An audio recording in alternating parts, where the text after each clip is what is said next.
The United States last week began the process of removing Hong Kong's special trade status that helped the city become what it is today, a global hub of business and investment. This comes after China decided to pass new security legislation that would tighten its control over the quasi-independent city. The US has started eliminating export license exemptions, imposing sanctions on individuals and banks doing business with them. Now, will these measures have the impact they're intended to deliver? And can Hong Kong retain its status as the business capital of the world? To discuss this, we have joining us today John A. Quelch, Dean of the University of Miami Herbert Business School. Thank you so much for joining us today. Thank you very much for the invitation. Well, Hong Kong's economy shrank 8.9% in the first quarter of this year, following months of anti-government protests and the ongoing US-China trade war, of course.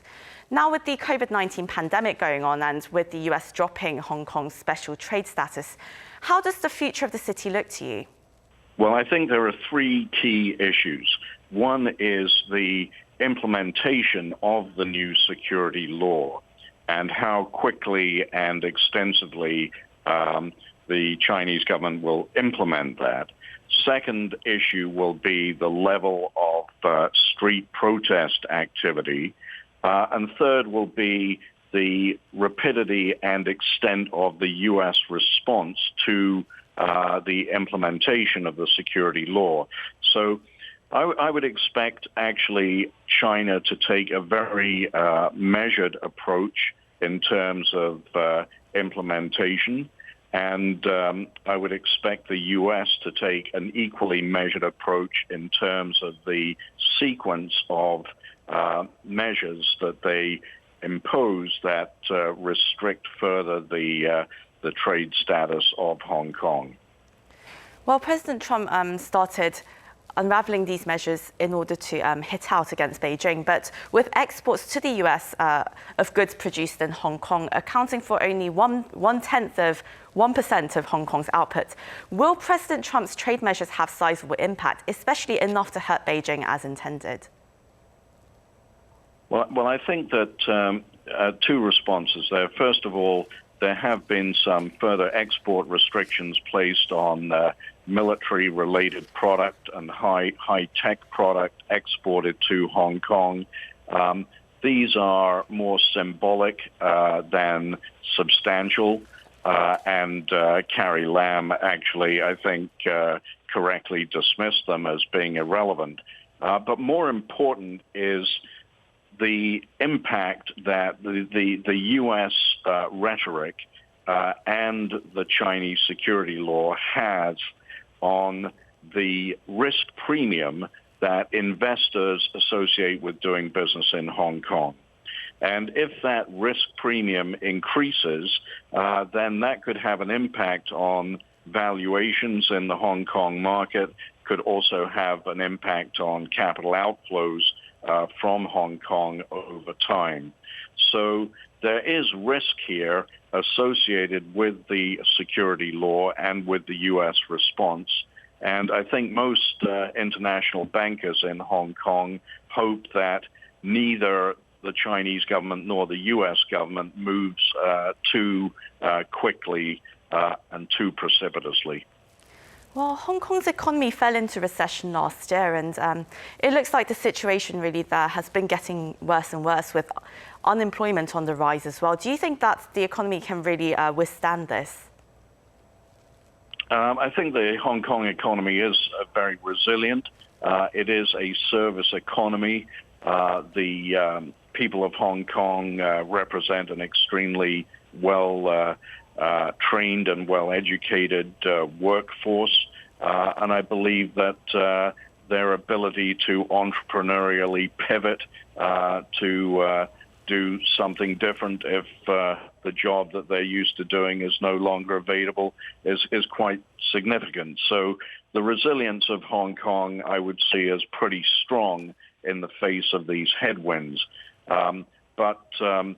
Of course, if the China-U.S. relationship, which is the most important bilateral relationship in the world, deteriorates further, then Hong Kong could be caught in the crosshairs of that deterioration. Well, China's Commerce Ministry said last week that it will study new measures to support Hong Kong's economy and the people's livelihoods. What measures do you think that the Chinese government will take? Well, I'm not quite sure what they have in mind, to be honest. I mean, obviously, Hong Kong is one of the world's most important financial centers. It's a center for payments between Asia and the West. Fintech and financial services are very much the core of the economy in Hong Kong. There isn't really a strong tradition of manufacturing, light manufacturing industry in Hong Kong, and there isn't really the land area available for something like that to be injected as a supplemental source of opportunity for the workforce. So it's a little bit unclear what they have in mind. I think, though, Hong Kongers are very innovative, and my suspicion is that they will figure out pretty quickly what they can do to sustain their economy if they do need to, in any way, diversify away from financial services. Well, if Hong Kong becomes China's offshore financial center, what kind of regulatory or systematic changes do you think foreign businesses there should expect? Yeah, so I think that I think that China is going to be very careful not to throw the baby out with the bathwater here. They obviously want to keep a tight grip from a security point of view. Some of the measures that they have incorporated into the security law on paper look quite tough and quite likely to constrain freedom of expression. But at the same time, they don't want the financial capacity of Hong Kong to be diminished. And so I think they're going to be very careful in the way in which they attack this opportunity to tighten their grip. I would, for example, completely rule out anything like transaction taxes on payments, for instance. There's no benefit to the Chinese central government to undermine Hong Kong's financial competitiveness by such a measure. The one thing that they might be a little bit more focused on is the issue of delving into data that international institutions are channeling through Hong Kong. And I would suspect that many firms that store data in Hong Kong will be looking for alternatives. They'll be worried about data privacy and greater oversight from the Chinese authorities.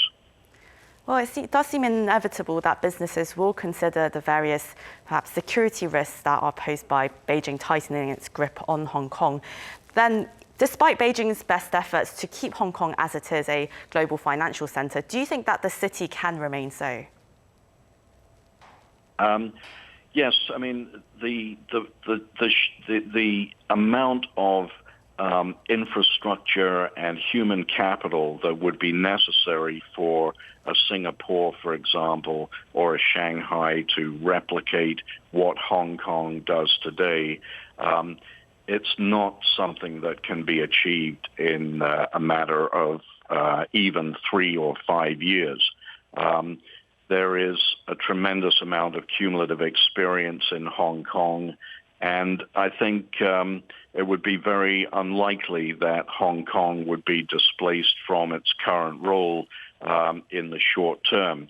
And, frankly, the Chinese government has the ability to, of course, support Hong Kong equities by moving money into the Hong Kong stock market to sustain the attractiveness of Hong Kong.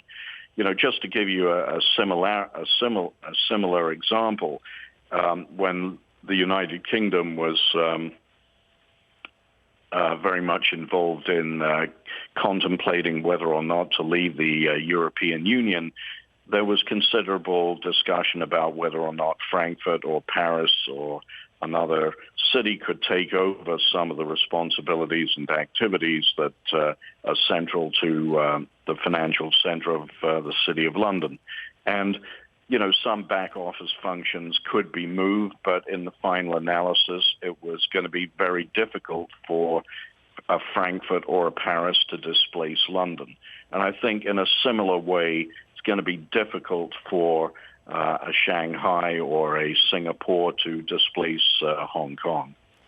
Well, while other Asian cities might not entirely displace Hong Kong from its role as a global financial center, do you think other Asian cities, though, like Seoul, perhaps could become more attractive places for investment and business?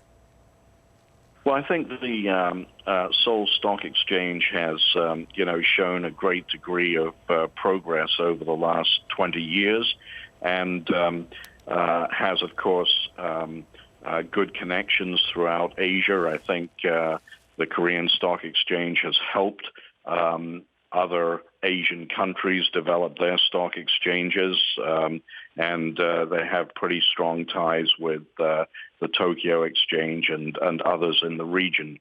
So Seoul and South Korea have become, much more significant as a financial center, but the fact remains that from the outside, there's a perception that the chaebols still dominate the Korean exchange and the Korean economy, and that it's not really so easy for a foreign investor to break into the Seoul market or to establish a significant international financial banking or other presence in Seoul.